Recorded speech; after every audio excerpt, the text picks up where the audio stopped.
January, we're inviting you to get into the property groove for 2017. And by that, I mean we're sharing tips and content to help you have a very successful and profitable year, get you really fired up. And joining me is Anthony Ayton, who we know as the founder of Property Tribe's Repo List, but also as a landlord. And Anthony, I think, a good place to start is to say that the early bird catches the worm, and that the sort of person that goes out there sourcing deals in January, there's likely to be some to be had. Yeah, I mean, certainly there's likely to be slightly less people, there's slightly less viewings and, slightly less people prepared to get into their car and drive to distant places to look at properties in January than maybe there is in March or, the traditional buying season. So, I mean, I'm not sure how much that's going to mean in terms of additional discounts, but at a time when the market is competitive, every little extra bit helps. Yes. And if there's one less person competing against you for a property, that translates into finance for you. Oh, it does indeed. And I think also it kind of from a mental attitude point of view as well, I suppose, it's actually good to really sort of get started and kind of set the tone of your year ahead that you're going to be going out and about and doing stuff. Yeah, absolutely. I mean, years pass so quickly that, you can sit around and it'll be May before you've done anything and you're just taking the Christmas decorations down. You don't want your life to be like that. So the quicker you get out there, the better. It's your job. If everybody else is going back to work on January the 1st, property investments must go back to work on January the 1st as quickly as possible. So, well, we always say that success comes from sustained and intelligent action. So get started is really the message we're saying. Anthony, you've got thoughts on a strategy that you think is going to work well in 2017. Yeah, I think it will come to fruition over, it's going to take a few years to come to fruition, but two areas that I think are going to be particularly profitable coming up for people that are converting commercial premises back to residential use for a couple of reasons. Retail is dying, in my opinion. Particularly with, and I don't want to get into the whole Brexit thing, but, there's lots of reasons why people don't now need to go down to the high street to buy their washing machine, and frequently they don't. It can get delivered to your house much more cheaply. And so there's less need for retail space at the same time as there being a property shortage, particularly in the southeast. Yeah. So there's all sorts of advantages for doing that. Most people, most average buyers are not going to look at buying a shop or buying a restaurant and turning that into their dream home. So if you are, a pioneer in that respect, things are going to be easier. And often, if you're looking at it from the other side of the equation, look at it from the point of view of the person that's selling the restaurant business. Is it a great time to be selling that kind of business?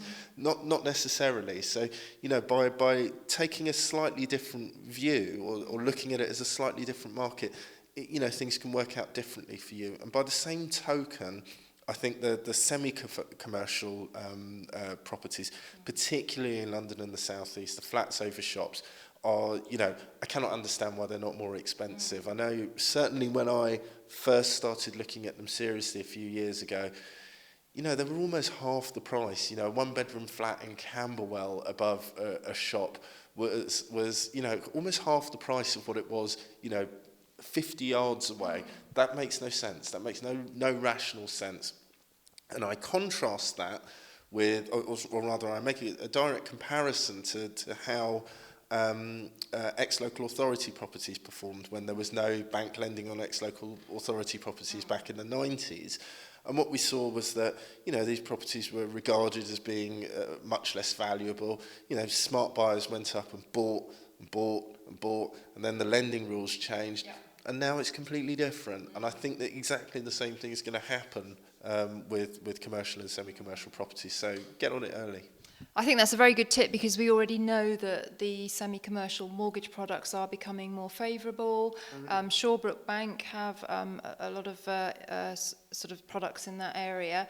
And also, clearly, Section 24 is a massive threat. And if landlords are incorporated and doing this through a limited company, then they are going to mitigate the effect of S24 as well, aren't they? Yeah, absolutely. You know, the tax implications are huge, and yeah, why wouldn't they?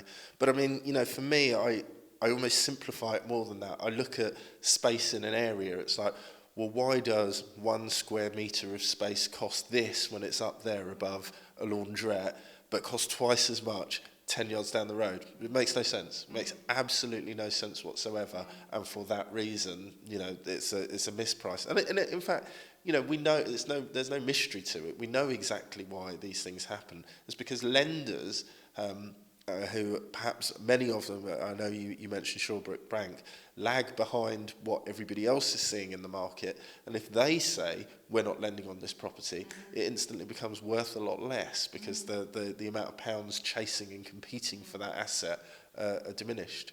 When they come in, they go, actually, we're happy to lend on you know, above a chicken shop in a high street as long as people are prepared to live there. You know, the value will rocket. Yeah, very, very good point. I think also that, you know, in 2017, we would sort of, both of us would advocate landlords using technology because it makes them a lot more efficient, such as property management systems and so on. And with regards to Repo List, you originally created it for yourself, but, you know, it's turned into something that actually helps landlords, you know, source deals in a much smarter fashion. Yeah, I mean, the whole purpose of Repo List is really to enable property speculators and property investors to leverage their time.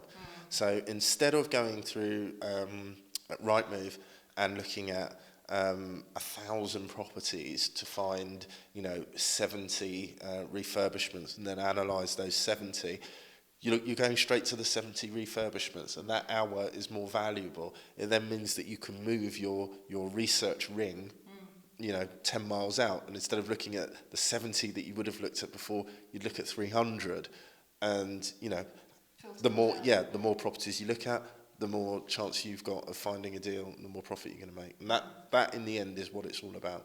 Well, absolutely, indeed. You know, we talk about leveraging property in many different ways, leveraging bank finance, but one thing none of us are going to have more of in 2017 is time. It's a finite thing, and we need to spend it wisely, I think. Absolutely. So I think that is a very valid point.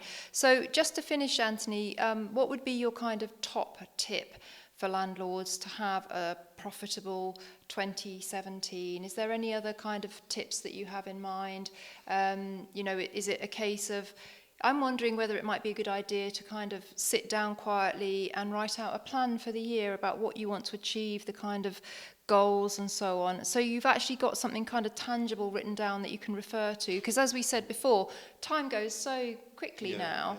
Unless you have kind of landmarks and goals along the way, you can easily just find that time is slipping away. Yeah, absolutely. I mean, it's always helpful to have an idea of the direction that you're going in and some sort of measure as to whether you're being successful. I think the other tip, and you know, I hope we've all got different opinions on this.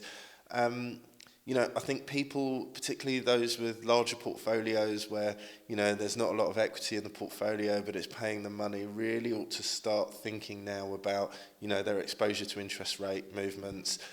Now is the time to be looking at sort of, you know, your yield, consolidating that before it becomes an emergency. Nobody's going to ring a bell and tell us that the interest rate cycle has begun.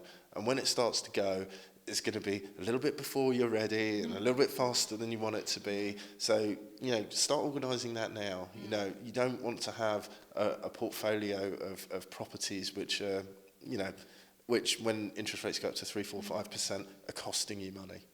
That's a very good point, and I think that's one of the benefits of property tribes is that we very often, and I hope we do every time, actually do give advance warning of these issues and how landlords can deal with them. And of course, I'm sure you'll agree with me that it's the educated and the informed landlord that will be the success story.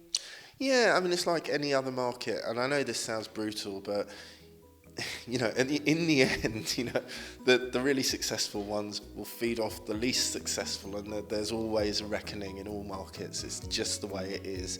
And you know, if you want to prepare yourself for that moment, you know, don't be sat on properties in negative equity that are marginal, that you could easily get rid of, and look at your yields very closely.